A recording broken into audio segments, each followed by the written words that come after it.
ए गोरी का हो? अरे इतना कैसन बड़ा गजबे के लागतारू हो। एमे तोहार का जात हो? अच्छा तो सुना सुनावा। बड़ा लागे लो निमान भइल देहिया चिकन।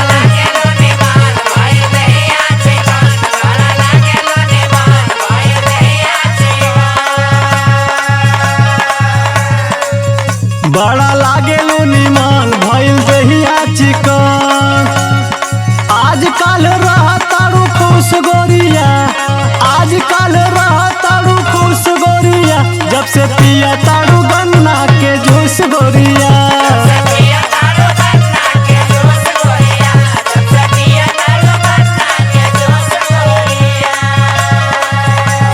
अच्छा तो हम गन्ना के जूस पी चाहे आम का, तोहार का करेजा फाटत है। काहे ना सुना सुनावा।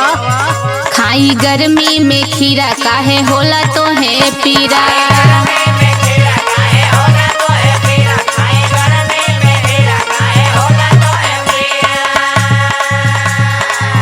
खाई गर्मी में खीरा काहे होला तो है पीरा।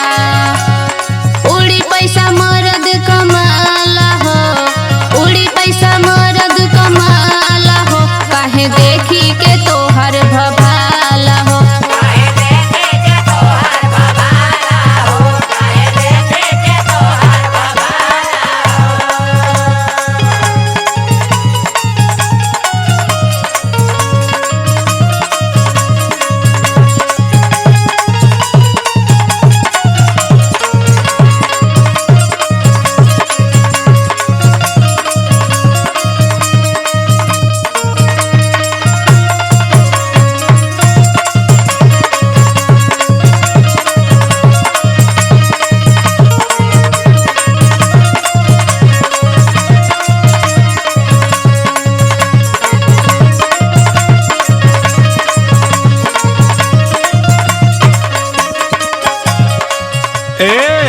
का हो? अरे गर्मी तो पड़ती बा, आ पी के पूरा मस्त हो गई लो गन्ना का रस। हाँ तो पीही ना। अरे भाई तनी हमरो ख्याल करा।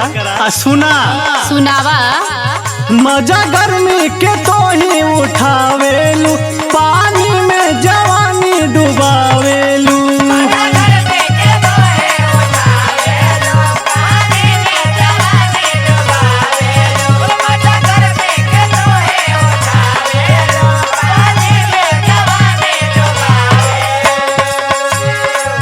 मजा गर्मी के तो ही उठावेलू, पानी में जवानी डुबावेलू।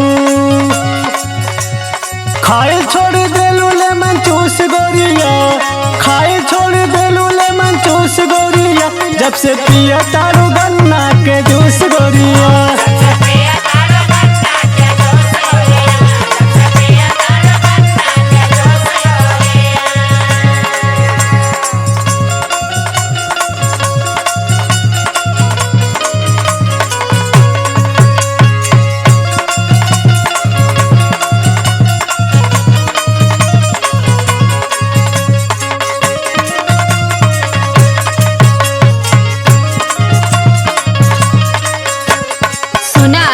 सुनावा।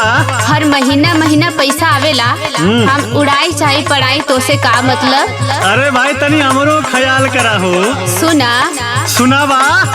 सुना बतिया सुनील निको पिया परमो, खियावे मलाई उठाई के गोद।